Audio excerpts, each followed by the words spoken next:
నమస్తే welcome to V3 news లక్ష్యం సమాజ హితం నేను స్వాతి మరి పేపర్ ముస్ట కార్యక్రమానికి స్వాగతం ఈ రోజు మన ముందు ప్రధానమైనటువంటి దినపత్రికలు ఉన్నాయి మరి ప్రధానమైనటువంటి దినపత్రికల్లో ప్రధాన అంశాలు ముఖ్యాంశాలు ఏమనే గమనించినట్లయితే సాక్షి దినపత్రికను చూసినట్లయితే సాక్షి దినపత్రిక ప్రధాన అంశాలను చూసినట్లయితే అంతా క్షేమం ఆటకు సిద్ధమని చెప్పేసి మనకు ఒక వార్త కనిపిస్తోంది టోక్యో చేరుకున్న భారత మొదటి బృందం కరోనా పరీక్షలలో క్రీడాకారులందరికీ కూడా నెగిటివ్ వేదికల వద్ద నేటి నుంచి ప్రాక్టీస్కు అనుమతి అని చెప్పేసి మనకు సాక్షి దినపత్రికలో ఒక వార్త అయితే కనిపిస్తోంది ఇక ఏడాది కాలంగా అంతులేని ఉత్కంఠ అంతకు మించి ఆందోళన విశ్వ క్రీడల్లో సత్తా చాటేందుకు అవకాశం దక్కుతోందా లేక కోవిడ్తో తమ 4 ఏళ్ల కష్టం కరిగిపోతోందా అనే సందేహాలు అసలు ఒలింపిక్స్ జరుగుతాయా లేక ఈసారికి ఇంతే అంటూ ఆటలకు అడ్డు చెప్తారా అనే అనుమానాలు ఒలింపిక్స్ పై గురిపెట్టిన క్రీడాకారులు మానసిక పరిస్థితి ఇది ఇలాంటి అవరోధాలు దాటి ఎట్టగేలకు మన ఆటగాళ్లు జపాన్ గడ్డపై అడుగుపెట్టారు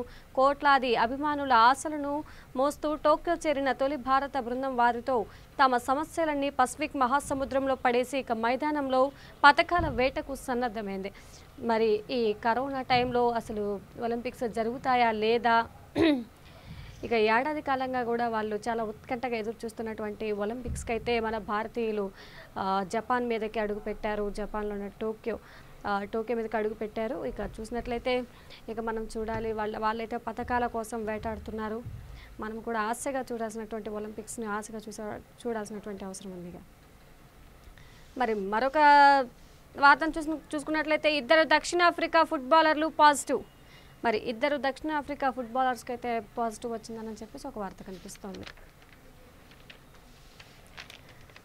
మరి చూసినట్లయితే ఇక 21న మమతా ప్రసంగం బెంగాల్ సీఎం మమతా అమరవీరుల దినోత్సవ ప్రసంగాన్ని తృణమాల్ దేశవ్యాప్తంగా ప్రత్యక్ష ప్రసారం చేయనుంది ఇక బెంగాల్ సీఎం మమతా అయితే అమరవీరుల దినోత్సవం ప్రసంగాన్ని తృణమాల్ దేశవ్యాప్తంగా ప్రత్యక్ష ప్రసారం చేయనుంది అని చెప్పేసి ఒక వార్త కనిపిస్తోంది ఇక ఆ ఆస్తులను ధ్వంసం చేయండి ఆఫ్ఘనిస్తాన్లో భారత్ నిర్మించిన ప్రాజెక్టులను ధ్వంసం చేయాలని తాలిబాన్లను ఐఎస్ఐ ఆదేశించింది అని చెప్పేసి ఒక వార్త కనిపిస్తోంది వారితో భారత్కు ప్రమాదం బీజేపీ ఆర్ఎస్ఎస్ల విధానం యావత్తు భారత్కే ప్రమాదకరమని పాక్ ప్రధాని ఇమ్రాన్ ఖాన్ వ్యాఖ్యానించారు ఇక మరొక వార్తను చూసినట్లయితే ఎంబీబీఎస్తో సర్కారీ కొలువు కంబైన్డ్ మెడికల్ సర్వీసెస్ ఎగ్జామినేషన్ పరీక్ష వివరాలు అర్హతలు ఎంపిక విధానం పరీక్షల విజయానికి ప్రిపరేషన్ గైడెన్స్ అని చెప్పేసి ఒక వార్త అయితే మనకి చిన్నగా కనిపిస్తుంది ఇక ప్రధానమైనటువంటి వార్తను చూస్తే ఉపాధి రక్షణ సాధికారిత ఉన్నత స్థితి దళిత బంధు దళితుల సాధికారిత పథకానికి పేరు ఖరారు చేసిన సీఎం కేసీఆర్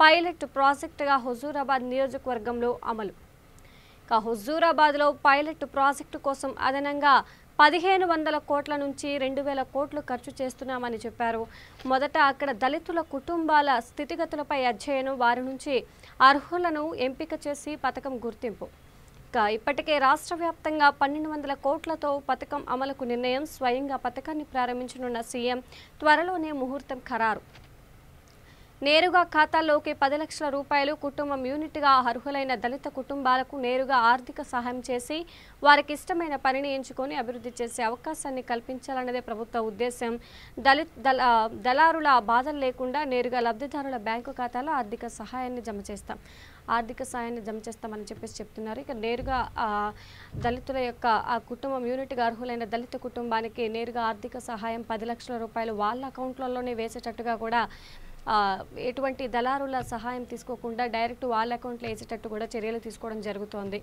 ఇక హుజూరాబాద్లో 20,929 కుటుంబాలకు హుజూరాబాద్ మండలంలో 5,323 దళిత కుటుంబాలు కమలాపూర్లో 4,346 వీణపాకంలో 3,678 జమ్మికుంటలో 4,996 ఇక ఇల్లంతకుంటలో 2,566 కలిపి హుజూరాబాద్ నియోజకవర్గంలో మొత్తంగా 20,929 దళిత కుటుంబాలు ఉన్నట్లు అధికారులు గుర్తించారు వారిలో అర్హులైన వారికి పథకాన్ని ఎంపిక చేస్తారు ఈ పథకాన్ని పరిపూర్ణ స్థాయిలో అర్హులందరికీ వర్తింపజేస్తారని చెప్పేసి కూడా సీఎం కేసీఆర్ గారు అయితే చెప్పినటువంటి నేపథ్యంలో ఎవరైతే ఆ హుజూరాబాద్ నియోజకవర్గంలో ఉన్నటువంటి దళిత వారు ఎవరైతే ఉంటారో వాళ్ళకైతే 10 లక్షల ఆర్థిక సహాయం అందించేటట్టు కూడా చర్యలు తీసుకుంటున్నారు ఎటువంటి దళారుల యొక్క మద్యం లేకుండా ఎటువంటి దళాల యొక్క ఉద్దేశం లేకుండా మధ్యలో వాళ్ళని ఎవరిని కూడా ఉంచకుండా డైరెక్ట్గా వాళ్ళ అకౌంట్లలోకే 10 lakhs అనేది కూడా 10 లక్షలు అనేది కూడా డైరెక్ట్గా వాళ్ళ అకౌంట్లోకే పడిపోతుంది అని చెప్పేసి కూడా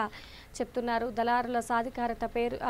దళితుల సాధికారిత పథకానికి పేరు ఖరారు చేసిన సీఎం పైలట్ ప్రాజెక్టుగా హుజూరాబాద్ నియోజకవర్గంలోనే అమలు అని చెప్పేసి కూడా మనం ఒక ప్రధానమైనటువంటి వార్త అయితే ఇక్కడ చూస్తున్నాం. ఇక జడిపించిన జడివాన రాజధాని జలమయం, పంటలు నీట మునక, వర్ష సూచన, ముంబైలో బీభత్సం. ఉపరితల ద్రోణి ఆవర్తనం ప్రభావంతో ఆదివారం హైదరాబాద్లోని పలు చోట్ల సుమారు 5 సెంటీమీటర్ల మేర వర్షం కురిసింది.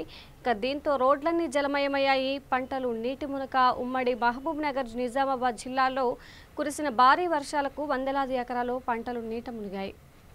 వర్ష సూచన రాష్ట్రంలో రానున్న 48 గంటలు తేలికపాటి వర్షాలు కురుస్తాయని వాతావరణ శాఖ వెల్లడించింది. 21న బంగాళాఖాతంలో అల్పపీడనం ఏర్పడే అవకాశం ఉందని పేర్కొంది. ముంబైలో బీభత్సం. ముంబైని జడివాన ముంచెత్తింది. కేవలం 5 గంటల వ్యవధిలో 20 సెంటీమీటర్లకు పైగా కుండపోత వర్షం కురిసింది. వేర్వేరు ఘటనలలో 30 మంది మృతి చెందారు. మరి ముంబైలో వర్షం అయితే బీభత్సం సృష్టించింది. మరి వర్షం సృష్టించిన ఆ బీభత్సానికి 5 గంటల వ్యవధిలోనే 20 సెంటీమీటర్ల వర్షపాతం అయితే నమోదైంది అని చెప్తున్నారు. ఇక ఆ వర్షానికి 30 మంది కూడా చనిపోయినట్లు తెలుస్తోంది. అర్థవంతంగా చర్చిద్దాం. పార్లమెంటు వర్షాకాల సమావేశాలపై ప్రధాని మోదీ. సభ పవిత్రతను గౌరవించాలన్న స్పీకర్ ఓం బిర్లా. ప్రతిపక్షాల నుంచి నిర్మాణాత్మక సూచనలు అవసరం. ఇవి చర్చలను మరింత ఫలప్రదంగా మారుస్తాయి. సభ్యుల్లో అధికులు టీకాలు తీసుకున్నందున సభలు మరింత సజావుగా సాగుతాయనే విశ్వాసం ఉంది అని చెప్పేసి మనకి ఇక్కడ ఒక వార్త కనిపిస్తోంది. కేంద్ర ప్రభుత్వ ఉద్యోగ పరీక్షలను ప్రాంతీయ భాషలో నిర్వహించాలి. కేంద్రానికి మంత్రి కేటీఆర్ లేఖ. ఇంగ్లీష్, హిందీలో మాత్రమే నిర్వహిస్తే ఇబ్బందులు. హిందీయేతర రాష్ట్రాల అభ్యర్థులకు తీవ్ర నష్టం. 12 భాషల్లో నిర్వహించాలన్న కేంద్ర కేబినెట్ నిర్ణయాన్ని అమలు చేయాలని విజ్ఞప్తి. కేంద్ర ప్రభుత్వ ఉద్యోగ పరీక్షలను ప్రాంతీయ భాషలో నిర్వహించాలి అని చెప్పేసి కేటీఆర్ గారు కేంద్ర మంత్రికి లేఖ రాసినట్లుగా తెలుస్తోంది. మరి ఇందులో ప్రాంతీయ భాషలను పెట్టేసి ఎగ్జామ్స్ ఉద్యోగ పరీక్షలు కేంద్ర ప్రభుత్వ పరీక్షలు నిర్వహించాలి అని చెప్పేసి కూడా లేఖను పంపించడం జరిగింది.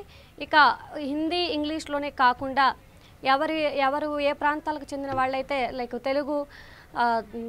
తెలుగు వారైతే తెలుగులో పేపర్ ఉండేటట్లుగా, అట్లనే ఎవరెవరు రాష్ట్రాలకు సంబంధించిన వాళ్ళ లాంగ్వేజ్ ఉంటుంది కదా, ఆ లాంగ్వేజ్లో తగ్గట్టుగా పేపరు అనేది రావాలి అని చెప్పేసి ఇవ్వండి అని చెప్పేసి కూడా కేంద్ర ప్రభుత్వానికి మంత్రి కేటీఆర్ గారు ఒక లెటర్ అయితే పంపించడం జరిగింది. 12 భాషలు నిర్వహించాలన్న కేంద్ర కేబినెట్ నిర్ణయాన్ని కేంద్రం తీసుకుంది. కేబినెట్ నిర్ణయంలో కేబినెట్ సమావేశంలో అయితే 12 భాషల్లో ఎగ్జామ్స్ జరగాలి అని చెప్పేసి కేంద్ర ప్రభుత్వ ఉద్యోగాలు 12 భాషల్లో నిర్వహించాలి అని చెప్పేసి కేంద్ర కేబినెట్ నిర్ణయం తీసుకుంది. ఆ నిర్ణయాన్ని అమలు పరచండి అని చెప్పేసి కూడా కేటీఆర్ గారు లెటర్ పంపించడం అయితే జరిగింది. పంజాబ్ పీసీసీ చీఫ్గా నవజ్యోత్ సింగ్ సిద్ధు. సీఎం అమరీందర్ వ్యతిరేకించినా పట్టించుకొని అధిష్టానం. పంజాబ్ పీసీసీ చీఫ్గా అయితే నవజ్యోత్ సింగ్ సిద్ధు అని చెప్పేసి మనకు ఒక వార్త అయితే కనిపిస్తుంది. ఇంటర్ పరీక్ష గంటన్నరే. ఇంటర్మీడియట్ మొదటి సంవత్సరం పరీక్షలను నిర్వహించే దిశగా విద్యాశాఖ కసరత్తు చేసింది. సెకండ్ ఇయర్ విద్యార్థులకు మొదటి సంవత్సరం పరీక్షల్లోని మార్కులను ప్రాతిపదికగా చేసుకొని పాస్ చేశారు. మరి ఫస్ట్ ఇయర్ విద్యార్థులకు ఏ ప్రాతిపదిక లేకపోవడం, 35% మార్కులు తీసుకోవడానికి కొందరు విద్యార్థులు విముఖంగా ఉండడంతో పరీక్షల నిర్వహణకే విద్యాశాఖ మొగ్గు చూపుతోంది. దీనిపై ప్రభుత్వానికి ఇప్పటికే ప్రతిపాదనలు కూడా పంపింది. ఇంటర్మీడియట్ మొదటి సంవత్సరం పరీక్షలు నిర్వహించే దిశగా అయితే విద్యాశాఖ కసరత్తు చేస్తోంది అని చెప్పేసి మనకి ఇక్కడ ఒక వార్త అయితే కనిపిస్తోంది. ఇంటర్మీడియట్ సెకండ్ ఇయర్ వాళ్ళకైతే ఆ ఫస్ట్ ఇయర్ మార్క్స్ని బేస్ చేసుకొని పాస్ చేయడం అయితే జరిగింది. కానీ ఫస్ట్ ఇయర్ వాళ్ళు మాత్రం 35 మార్కులతో అంటే 35 మార్కులతో పాస్ చేయడానికి ఎవరు కూడా ఒప్పుకోని పరిస్థితిలో మరి ఎగ్జామ్స్ పెట్టే దిశగా అయితే ప్రభుత్వం చూస్తుంది అని చెప్పేసి కూడా మరి ఒక వార్త అయితే మనకు కనిపిస్తుంది. మాలో ఎవరున్నా ఒకటే. హుజూరాబాద్ ఉప ఎన్నికల్లో పోటీపై ఈటల సతీమణి వ్యాఖ్యలు.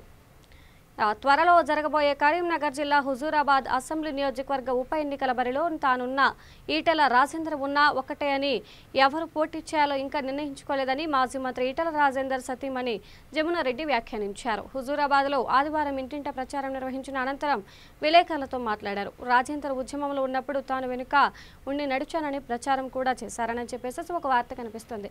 మరి ఇద్దరిలో ఎవరైనా ఉండొచ్చు, మాలో ఎవరు ఉన్నా కానీ సరే ఖచ్చితంగా మాత్రం త్వరలో జరగబోయే కరీంనగర్ జిల్లా హుజూరాబాద్ అసెంబ్లీ నియోజకవర్గ ఉప ఎన్నికల బరిలో తానున్నాను, ఈటెల వెనుక నేను ఉంటాను అని చెప్పేసి ఎవరు పోటీ చేయాలో ఇంకా నిర్ణయించుకోలేదని చెప్పేసి కూడా ఈటెల రాజేందర్ సతీమణి జమున అయితే విలేకరుల సమావేశంలో మాట్లాడినటువంటి వార్త అయితే ఇక్కడ ఉంది.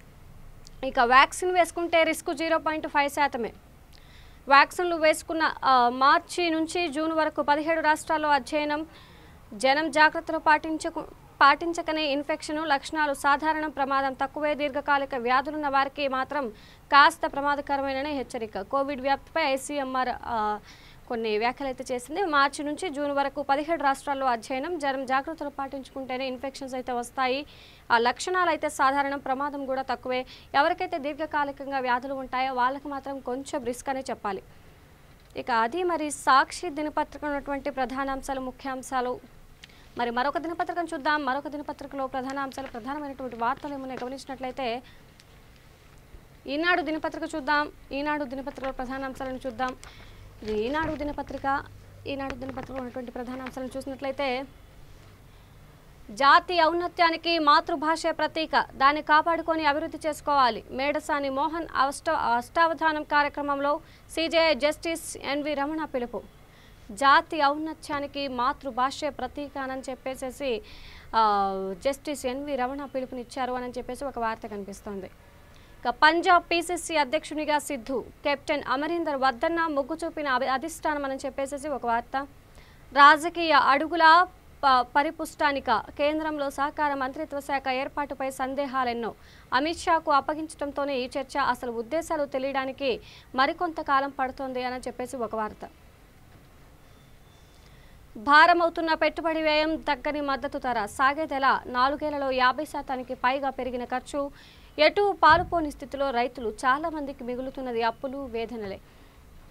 పెట్టుబడులు ఎక్కువ అవటానికి కారణాలు, కూలీ రేట్లు, డిమాండ్లను బట్టి వసూలు చేస్తున్నారు. ఇక రైతుల యొక్క పరిస్థితి చూసుకున్నట్లయితే పెట్టుబడి అయితే అధికంగా పెడుతున్నారు కానీ దిగుబడి మద్దతు ధర, పంట దిగుబడి వచ్చేసరికి మద్దతు ధర కరెక్ట్గా లేకపోవడంతో రైతులు అప్పులు పాలవటం జరుగుతుంది. దీంతోనే చాలామంది రైతులు కూడా ఆత్మహత్యలు చేసుకునేటువంటి పరిస్థితి నెలకొంది. ఇక 4 ఏళ్లలో 50% పైగా పెరిగిన ఖర్చు, ఎటు పాలుపోని స్థితిలో రైతులు, పంటలు వేయాలా వేయొద్దా అనేటువంటి స్థితిలో రైతులు ఈరోజు ఉన్నారు. చాలామందికి మిగులుతున్నది అప్పులు, వేదనలే తప్ప వాళ్ళకి మిగిలేదంటూ వాళ్ళ కష్టం కూడా మిగలట్లం లేదు అని చెప్పేసి కూడా ఎంతోమంది రైతులు ఆత్మహత్యలు చేసుకున్నటువంటి పరిస్థితి ఈ రోజుట్లో మనం చూస్తున్నాము. కాబట్టి పంట సాగు ఖర్చులు ఆకాశాన్ని అంటుతున్నాయి. రాష్ట్రంలో ఏ ప్రాంతంలో అయినా గత 4 ఏళ్ల నుంచి పంట సీజన్లో మద్దతు ధరలు మాత్రం చాలా చాలా తక్కువగా ఉన్నాయంట. ఇక ఎరువులు, విత్తనాల భారం, ఎరువులు, పురుగు మందులు 4 ఏళ్లలో 20% దాకా పెరిగాయి. విత్తనాల ధరలు మండుతున్నాయి. గతేడాది వానాకాలంలో సోయా విత్తనాలు క్వింటా 6,600కి అమ్మితే ఈ సీజన్లో 11,000కు అమ్మారు. ఇలాగే వరి విత్తనాలను జయశంకర్ వర్సిటీనే నేరుగా క్వింటాకు 4,500కి అమ్ముతోంది. ప్రైవేటు కంపెనీలు 3,500 నుంచి 4,500 దాకా అమ్ముతున్నాయి. 4 ఏళ్లలో వీటి ద్వారా క్వింటాకు బ్రాండ్ను బట్టి 1000 నుంచి 1,500 పెరిగింది అని చెప్పేసి రైతులు వాపోతున్నారు. ఏం చేస్తారండి రైతులు? ఇంకా ఈ విధంగా పంటలు దిగుబడి పెరుగుతోంది, మద్దతు ధర ఉండట్లేదు, వాళ్ళు మాత్రం ఏం చేస్తారు? ఇంకా చేసేదేముంటుంది? కాబట్టి రైతులు బాగుండాలి అంటే రైతులని ఆదుకోవాలి ప్రభుత్వాలు ఎప్పుడైతే రైతులని ఆదుకుంటాయో, గిట్టుబాటు ధర కల్పిస్తాయో, మద్దతు ధర కల్పిస్తాయో అప్పుడే రైతులు బాగుపడతారు. అప్పటి వరకు కూడా రైతులు ప్రభుత్వం కానీ మద్దతు ధర కానీ కరెక్ట్గా లేకపోతే ఇక ఉండే కొంది రైతులు పొలాలు వేయటానికి కూడా ఇష్టపడరు.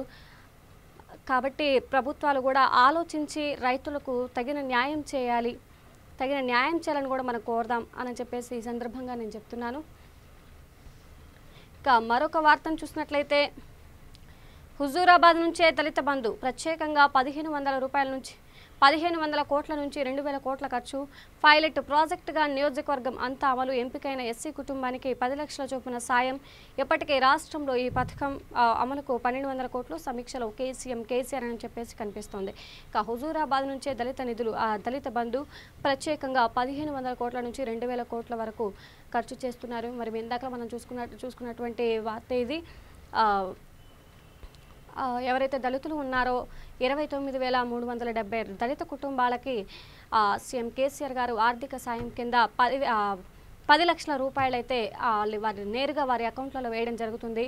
వాళ్ళకి ఆ అమౌంట్ వేసిన తర్వాత వాళ్ళు సొంతగా ఏ పని అయితే పెట్టుకుంటారో, బిజినెస్ కానీ ఏదైనా కానీ వాళ్ళ సొంతగా పెట్టుకుని డెవలప్ అయ్యే దిశగా, దళితులు డెవలప్ అయ్యే దిశగా సీఎం కేసీఆర్ అయితే మరి ఆర్థిక సాయం వేయడం జరుగుతుంది అని చెప్పేసి కూడా మనకు ఒక వార్త అయితే కనిపిస్తుంది. ఇక చర్చా రచ్చ. నేటి నుంచే పార్లమెంటు వర్షాకాల సమావేశాలు. ప్రభుత్వాన్ని ఇరుకున పెట్టేందుకు ప్రతిపక్షాల వ్యూహాలు. సాగు చట్టాల రద్దు, పెట్రోల్ ధరల పెరుగుదలే ప్రధాన అస్త్రాలు. ఇక కేంద్ర కేబినెట్ నేటి నుంచే పార్లమెంటు వర్షాకాల సమావేశాలు. ప్రభుత్వాన్ని ఇరుకున పెట్టేందుకు ప్రతిపక్షాలైతే వ్యూహాలు చేస్తున్నాయి. సాగు చట్టాల రద్దు, పెట్రోల్ ధరల పెరుగుదలే ప్రధాన అస్త్రాలుగా చేసుకొని ప్రతిపక్షాలైతే వ్యూహాలు పన్నుకున్నాయి అని చెప్పేసి కూడా ఒక వార్త కనిపిస్తోంది. కేంద్ర మంత్రులు, జర్నలిస్టుల ఫోన్లు హ్యాక్. బాధితుల జాబితాలో ప్రతిపక్ష నేతలు, సుప్రీం సిట్టింగ్ న్యాయమూర్తి కూడా. పెగాసస్తో 2018-19 మధ్య లక్ష్యంగా చేసుకున్నారు. దీవైర్లో సంచలనాత్మక కథనం అని చెప్పేసి మనకు ఒక వార్త అయితే కనిపిస్తుంది. కేంద్ర మంత్రులు, జర్నలిస్టుల ఫోన్లు హ్యాక్ అని చెప్పేసి ఒక క్వశ్చన్ మార్క్ అయితే పెట్టడం జరిగింది. బాధితుల జాబితాలో అయితే ప్రతిపక్ష నేతలు, సుప్రీంకోర్టు న్యాయమూర్తి కూడా ఆ ఫోన్ హ్యాక్ సంబంధించిన దాంట్లో కూడా ఉన్నట్టు తెలుస్తుంది. వాళ్ళ ఫోన్లు కూడా హ్యాక్ అయినట్లుగా కనిపిస్తుంది. ఒక వార్త అయితే కనిపిస్తుంది. మరి ఇది ఈనాడు దినపత్రికలో ఉన్నటువంటి ప్రధాన అంశాలు, ప్రధానమైనటువంటి వార్తలు. Welcome back. మనం నమస్తే తెలంగాణ పేపర్ చూస్తున్నాం. నమస్తే తెలంగాణ దినపత్రికలో ఉన్నటువంటి ప్రధాన అంశాలు చూసినట్లయితే తెలంగాణ దళిత బంధు, హుజూరాబాద్లో పైలట్ ప్రాజెక్టు. మరి అన్ని దినపత్రికలలో కూడా ప్రధానమైనటువంటి వార్తగా తెలంగాణ దళిత బంధుకు సంబంధించినటువంటి వార్త అయితే అన్ని దినపత్రికలలో కూడా హల్చల్ చేస్తోంది. ఇక దళిత సాధికారిత పథకానికి ముఖ్యమంత్రి నామకరణం. ప్రతి అసెంబ్లీ నియోజకవర్గం ఒక యూనిట్. రాష్ట్రంలోని 119 నియోజకవర్గాల్లో అమలు. పథకం అమలుపై సీఎం సుదీర్ఘ సమీక్ష. వెనువెంటనే ఉత్తర్వులు జారీ చేసిన సీఎస్ అని చెప్పేసి ఒక వార్త అయితే కనిపిస్తోంది. ఒక ఆశ జీవితాన్ని నిలబెడుతోంది, ఒక ఆసర బతుకుకు చేయూతనిస్తోంది, ఒక అండ కుటుంబాన్ని నిలబెడుతుంది, ఒక తోడు కష్టంతో కలపడే శక్తినిస్తోంది, ఒక ఆశ్వాసన ఊపిరికి ఊపిరి పోస్తుంది, ఒక ప్రయత్నం జాతి ప్రస్థానాన్ని మారుస్తుంది. దశాబ్దాలుగా దెబ్బతిన్న మనిషికి ఆత్మవిశ్వాస కల్పనే అసలు ఆదరవు. నీకు తోడుగా నేనున్నాననే భరోసానే భవిష్యత్తు అని చెప్పేసి కొన్ని అంశాలైతే ఇక్కడ ఇవ్వడం జరిగింది. హుజూరాబాద్లో పైలట్ ప్రాజెక్టు. 100 మంది ఐఏఎస్ అధికారులతో సర్వే. అన్ని దళిత కుటుంబాల వివరాలు సేకరణ. నిబంధనల మేరకు అర్హులైన వారి ఎంపికైన వారందరికీ దళిత బంధు సాయం. లబ్ధిదారుల గుర్తింపునకు ఊరికో ఐఏఎస్. అన్ని జిల్లాల కలెక్టర్లు, అదనపు కలెక్టర్లు అక్కడే. మండలాల పర్యవేక్షణకు ప్రిన్సిపల్ సెక్రటరీలు. ప్రత్యేకంగా 1500 నుంచి 2000 కోట్లతో అమలు. తెలంగాణ ప్రభుత్వ విప్లవాత్మక నిర్ణయం అని చెప్పేసి ఒక వార్త మనం ఇందాక నుంచి చూస్తూనే ఉన్నాం. మరి నమస్తే తెలంగాణ దినపత్రిక ఉన్నటువంటి ప్రధానమైనటువంటి వార్త అయితే మరి అదే కనిపిస్తుంది మనకి.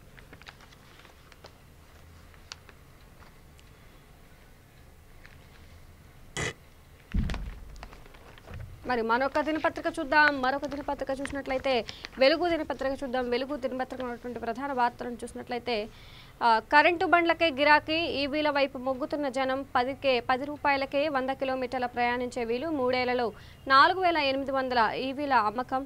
హైబ్రిడ్ ఈవీలతో కలిపి 11,000 వెహికల్స్.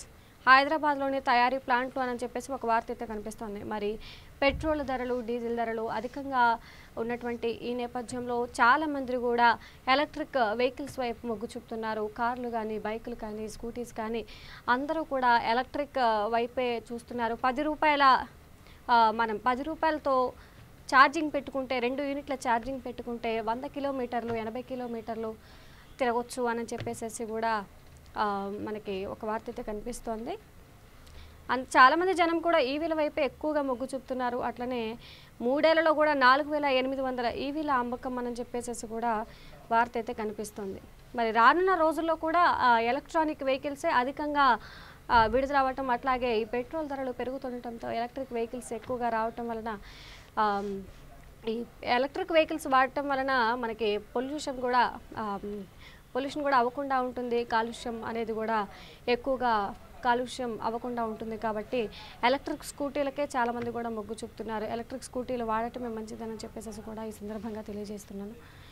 ఇక హుజూరాబాద్లో దళితుల ఓట్లకు గాలం, ఫ్యామిలీకి 10 లక్షలు దళిత బంధు స్కీమ్ను ప్రకటించిన సీఎం కేసీఆర్. పైలట్ ప్రాజెక్టుగా హుజూరాబాద్ నియోజకవర్గం ఎంపిక. ఈ సెగ్మెంట్లో 20,929 కుటుంబాలకు 2,000 కోట్లు. పథకం అమల్లో అలసత్వం వహిస్తే సహించబోమని అధికారులకు అయితే హెచ్చరిక అని చెప్పేసి ఒక వార్త. పంజాబ్ పీసీసీ చీఫ్గా సిద్ధు, పంజాబ్ ప్రదేశ్ కాంగ్రెస్ కమిటీ చీఫ్గా నవజ్యోత్ సింగ్ సిద్ధు ఎంపికయ్యారు. ఆదివారం సిద్ధును పంజాబ్ పీసీసీ చీఫ్గా కాంగ్రెస్ ప్రెసిడెంట్ సోనియా గాంధీ నియమించారంటూ party general secretary KC Venugopal ఉత్తర్వులు జారీ చేశారు.